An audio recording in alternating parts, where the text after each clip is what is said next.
سلام.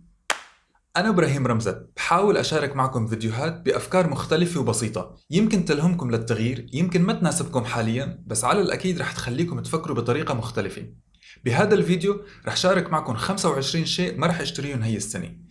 دايما الإعلانات بتحسسنا إنه إذا ما بيكون عندك هذا المنتج فأنت غير سعيد، أو إذا أنت ما بتشتري أحدث نوع من أحدث شيء فأنت حيفوتك شيء أو حتخسر شيء أو ما حتكون من الناس الكول. واللي دايما بكتشفه بضل ذكر حالي فيه إنه أشياء أقل يعني فوضى أقل، يعني ترتيب أقل، يعني تخزين أقل، يعني توتر أقل، يعني وقت أكتر وسخاء أكتر على الأشياء المهمة وقيمة بحياتي. بيربطوا المشاعر الإنسانية بمنتج، وهذا هو التسويق. هني مقتنعين بمنتج ومن حقهم انه يعلنوا عنه، ونحن من حقنا نشتري او نرفض.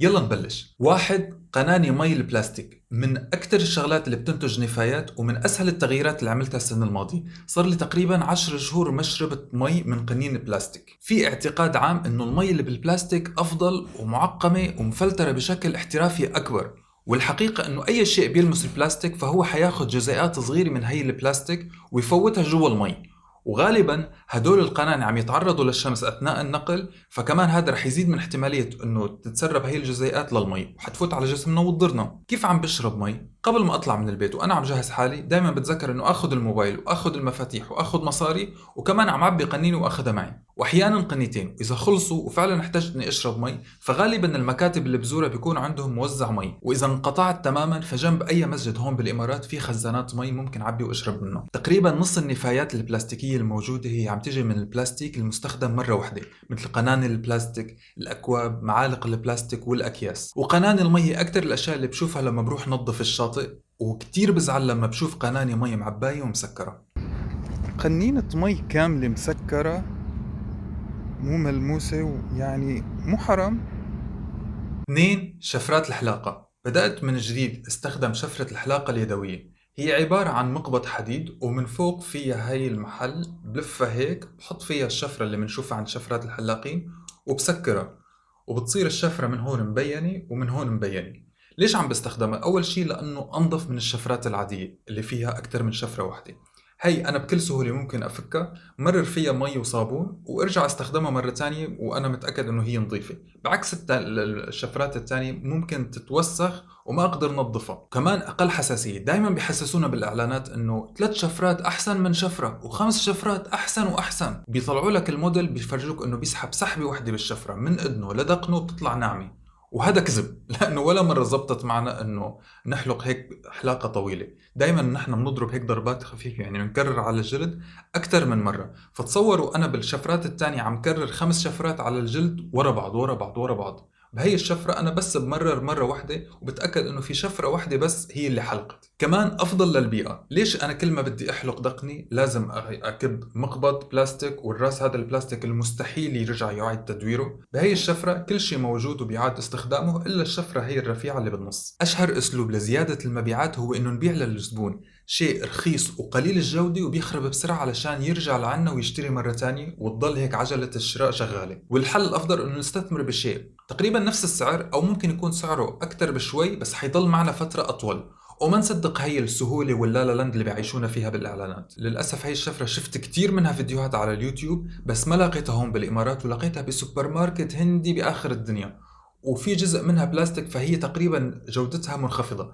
مبسوط فيها حاليا، بس لقيت وحدة على اي هيرب المقبض من البامبو والراس كله معدني، فغالبا رح اشتري منها المرة الجاية. 3. موبايل جديد. انا عندي حاليا سامسونج نوت 8، اشتريته من سنتين بالضبط وشغال طبيعي مع كسر خفيف هون بالزاوية، ما عم يزعجني، ممكن صلحه يوما ما. كل الموديلات اللي نزلت بالسوق خلال هي السنتين كان فيها بعض المميزات الأكثر، بس ما حاسس إنه حيفرق كتير عن الموبايل الموجود عندي حاليا. يعني الفروقات خفيفة جدا، كاميرا أفضل، أسرع شوي، ما هي فروقات ثورية، وما بحس إنه رح يفرق معي كتير إذا جبت موبايل جديد. وفكرة انه بس لانه موبايل جديد نزل بالسوق فهذا سبب غير كافي اني اشتري موبايل جديد. كتير من الاشياء الاساسية بحياتنا بتأثر على سعادتنا بشكل كتير كبير، مثل المسكن، الاكل، المي او الملبس. بس كل ما اكتفينا اكثر من هدول الاشياء الاساسية كل ما كان التأثير السعادة اقل، والتأثير الايجابي من وراء الشراء مؤقت وصغير. 4. اي شيء متعلق بالقهوة. فلاتر قهوة، كبسولات، أو حتى أني أخذ القهوة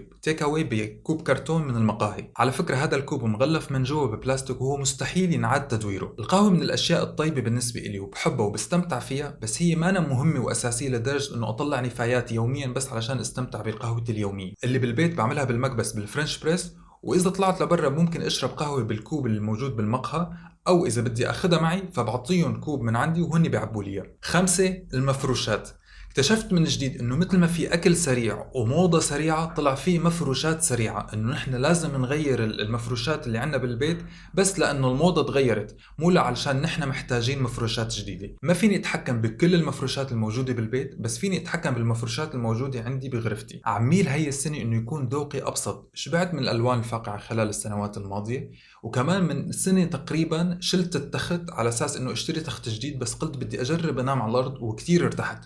ممكن احكي لكم عن هاي التجربة بفيديو اخر، وبس اعملوا رح احط لكم الرابط بصندوق الوصف.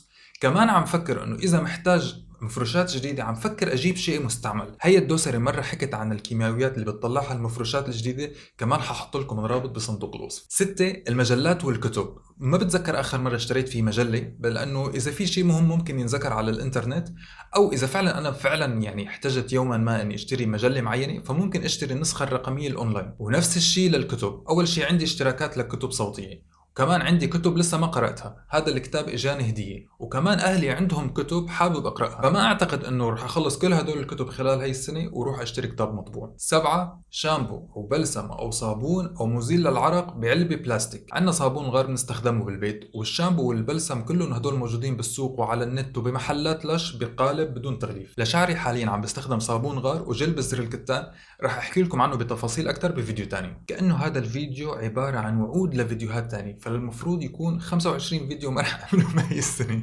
8. ليف البلاستيك، ليف الجلي وليف الاستحمام مصنوعة من البلاستيك. ما بعرف ليش كنت فكرها من زمان انه هي شيء بحري، والبديل هو اللوفة. مش قادر كمان اتحكم بكل شيء موجود بالبيت، بس قدرت اتحكم بليفة الاستحمام واستخدمتها تقريبا من 10 شهور وكتير مستمتع فيها. هي بتجي قطعة كبيرة غالبا بدون تغليف، بقطعها حسب الحجم اللي انا بحتاجه وبستخدمها. هي من النوع النباتي والطبيعي وبتتحلل بعكس اللياف التانية. 9. فرشاية اسنان بلاستيك او خيط موجود بعلبة بلاستيك. خلال السنتين الماضيين استخدمت فرشايتين مصنوعين من خشب البامبو، وما حسيت بفرق كبير، يعني انه بالاخير هي فرشاية. والخيط اشتريته من اي هرب، اجى بعلبة كرتون. بوحدة من الفيديوهات خبرتكم مرة انه فراشي الاسنان ممكن تضل بالطبيعة لمدة 400 سنة، وهي الابحاث والاشياء اللي شفتها انا على الانترنت. بس في شخص بيشتغل بشركة تدوير موجودة بالعين حكالي انه هي ارقام تقديرية، ما حدا بيعرف حجم الكارثة الكبيرة من الاستخدام البلاستيك اللي غالبه ما بيتحلل وما بينعاد تدويره. وهي الفرشاية شفتها بكتير من السوبر ماركتات هون بالامارات وموجودة على اي هرب. تغيير بسيط ما بنحس فيه، بس هو عم يأثر بشكل كتير إيجابي على البيئة. بخصوص معجين الأسنان لسه عم جرب بعض الخلطات ولسه ما استقريت على خلطة معينة. 10. المحفظة أو جزدان مثل ما بنسميه بسوريا. بطلت استخدم جزدان من سنين لأنه الجلوس على محفظة بيأثر بشكل سلبي على الجسم. جربت لفترة أنه استخدم محفظة رفيعة بس ما لقيت النوع المناسب إلي، فبسهولة باخد أهم الكروت وشوية كاش بحطهم بجيبتي من قدام، والكروت الأساسية موجودة بالبيت إذا احتجتها بأي يوم، والكروت مثلا او الاوراق الرسميه موجود إلى صور عندي بالموبايل. وكمان سبب بيخليني ابعد عن المحفظه انه ما بحب حط الجزدان اللي فيه كروت ومصاري هيك معروض على الطاوله. 11. العطور ومعطرات الجو. خلونا نتفق بالاول انه العطر ما بيصير نستخدمه لنخفي ريحه بشعه او لبس قديم. اذا في شخص حاس حاله معفن هذا الشيء طبيعي، بيصير باحسن العائلات، قوم اتحمم وغير لبسك. اذا في مكان ريحته بشعه الافضل انه ننظفه، مش نرشرش عطر علشان نخفي هي الريحه. في ناس حتى بالبيت بترشرش عطر، انا مو من هذا النوع، ما برشرش كذا عطر كذا مره باليوم، وحسيت لما خففت من العطور صارت انفي يتحسس من العطورات الثقيله، وكانه انفي تاقلم على الوضع الجديد. والمواد الكيميائيه الموجوده بالعطور عليها علامه استفهام كتير كبيره. عندي وحدة بستخدمها بالمناسبات بس ما بحس اني بحاجة وحدة تانية هي السنة. 12، مش عارف اذا هيك او هيك، المهم 12. الساعات. انا بالعادة ما بلبس ساعات، عندي كم ساعة بستخدمها بالمناسبات الرسمية، وما عندي هذا الهوس ناحية الساعات، فغالبا ما راح اشتري وحدة جديدة هي السنة. 13. الجينز. الجينز هو من اكثر الاقمشة اللي بتستهلك مي، كل بنطلون جينز بيستهلك 2000 جالون مي، وفي بدائل صديقة للبيئة لقيتها على الانترنت وفي منها بيشبه الجينز. هلا ما راح اقدر اكمل كل السنه بدون ما اشتري لبس، بس راح احاول اول شيء ابتعد عن الجنس، وراح احاول قدر الامكان هي السنه اشتري ولو قطعه واحده صديقه للبيئه ومستدامه. هو حتخرب ما راح تستدام، بس يعني قصدي من مصادر مستدامه.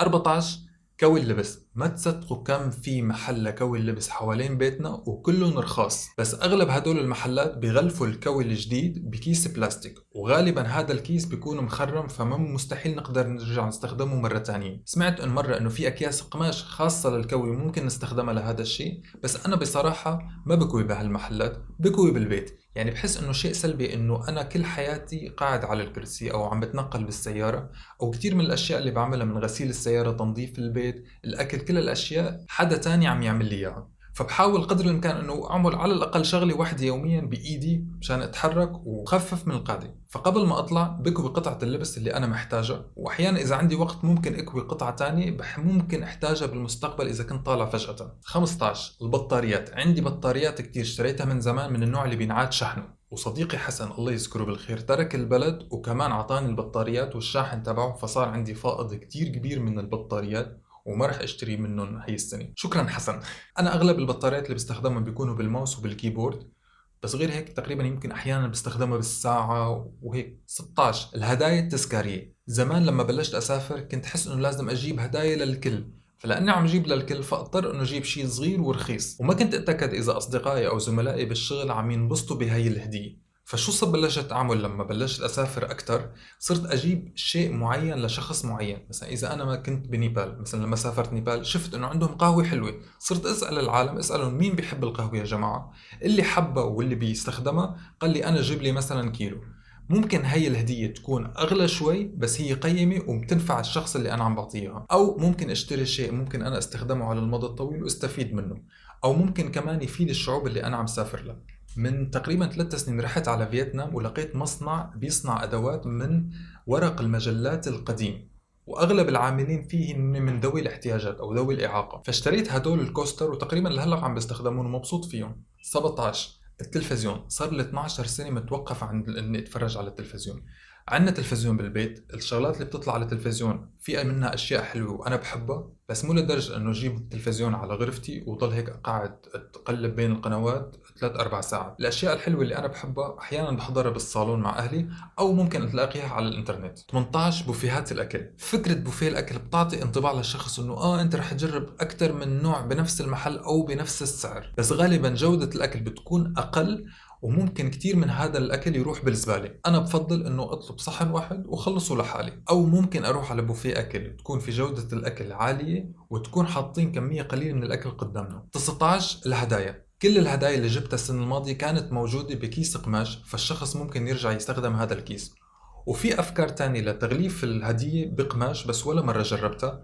أو ممكن الهدية تكون شيء من الإنترنت، أو مثلا بطاقة دعوة لحضور حفلة أو فعالية معينة أو تجارب. السنة الماضية اجتني هدية كتير حلوة وكتير انبسطت عليها، اللي هي جيفت فاوتشر من موقع أوديبل الكتب الصوتية اللي أنا كتير بحبه. ما بقلكم كمية السعادة اللي حسيت فيها لفترات كتير طويلة، لأنه كل ما عم بسمع كتاب حلو عم بتذكر الشخص اللي هداني إياها. شكرا حسن، شكرا عزة. 20 المحارم المعطرة. كنت استخدم منها كتير من زمان، بس بعدين اكتشفت انه هي ما بتغني عن التنظيف. يعني اذا بدي استخدمها بالطلعات، المحارم المعطرة ما بتغني عن الغسيل بالمي وبالصابون. وكمان كنت استخدمها لتنظيف الطاولة، كمان كنت حس انه واحدة ما بتكفي لامسح الطاولة كلها، فكنت استخدم 2-3. هلا قطعة قماش وشوية صابون من البيت عم تنظف لي الطاولة بشكل كتير سهل وبوفرة. يعني بحس انه بمسح الطاولة كلها، بعدين ممكن نروح امسح الشباك بنفس القطعة لأنه بتكون كتير كبيرة وبتكون بعض المناطق لسه ما توسخت. 21 الأقلام والقرطاسية بشكل عام. حابب استخدم الأشياء اللي عندي وأخلص منها قبل ما أشتري قرطاسية جديدة. البديل الأفضل بيئيا الموجود عندي حاليا هو قلم الرصاص، وكتير مستمتع فيه لما بكتب صفحات الصباح اللي حكيت لكم عنها مرة. اللي بيعرف صفحات الصباح بيعرف كمية الحكي اللي بنكتبه على الورق. صار لي زمان كتير ما استخدمت أقلام رصاص، هلأ لما رجعت لها حسيت أنه هي انسيابية أكثر من القلم الجاف وما بتطبع على الورقة اللي ورا. 22 هارد درايف أو فلاشة أو وحدة تخزين. آخر مرة عملت تعزيل اكتشفت إنه عندي 4 هارد درايف، بعد ما رتبتهم اكتشفت إنه عندي في 2 فاضيين تماما. من الفلاشات كان عندي وحدة وبستخدمها، وجتني كمان وحدة من إحدى المعارض، فصار عندي 2 بستخدمهم لما مثلا إذا بدي أطبع شغلة من المطبعة أو كذا. 23 الأكل النباتي. بخصوص الأكل النباتي هو صديق للبيئة أكثر من أكل اللحم. مرة عملت فيديو وشرحت عن هذا الموضوع بالتفصيل، ححط لكم إياه بصندوق الوصف. أنا ملتزم بالأكل النباتي وسعيد إنه في أسباب بيئية عم تخليني التزم بشكل أكبر. بس شو بيصير احيانا انه ممكن اروح على السوبر ماركت واشتري مثلا فواكه او خضروات مقطعه موجوده بعلبه بلاستيك. السبب اللي بخليني اشتري هذا الشيء انه احيانا هذا هو الخيار الوحيد الصحي الموجود بالسوبر ماركت، بس اذا بفكر فيها شوي يعني السبب الحقيقي هو الكسل، لانه بشويه تخطيط ممكن اخذ اي شيء معي من البيت. 24 معلبات الاكل، الفول، الحمص، الفاصوليا الحمراء، كلهم بنعملهم من البيت، بنسلقهم، بنخزنهم بحاويات صغيرة وبنتلجهم، وبعدين كل ما بدنا نستخدمهم بناخذ حاوية صغيرة، يعني ما نتلج كمية كبيرة لأنه حيصعب علينا كتير لما بدنا ندوبه. 25 ما رح اشتري حيوانات أليفة. الملاجئ مليانة قطط وكلاب، وإذا قررت اعتني بحيوان أليف هي السنة فأكيد رح أتبنى، ما رح اشتري. للأسف شراء الحيوانات عم يدعم محلات هم الربح مش هم حياة الحيوان، وعادي جدا ممكن يقتلوا حيوان أو ما بيهتموا كتير إذا مات حيوان عندهم، أهم شيء هو الربح الشهري اللي عم يجيبوه لهذا المحل. وواحدة هيك اكسترا على السريع، انه بدي احاول اذكر حالي هي السنة انه التخفيضات هو سبب غير كافي اني اشتري. احيانا بتاخد بالجو، بتاخد بالتخفيضات، وممكن اشتري شيء على العمياني وما اكون محتاجه، فبس بدي خطط شوي هي السنة، بدي افكر شوي قبل ما اشتري اي شيء. هذا كان الفيديو اليوم، بتمنى يكون عجبكم وتكونوا هيك اخذتوا بعض المعلومات. اذا شفتوا اي شيء مفيد بهذا الفيديو ابعتوا لاحبابكم. انا هذا اول فيديو بعمله بهي الغرفة الجديدة، ان شاء الله بشوفكم بفيديوهات تانية. سلام.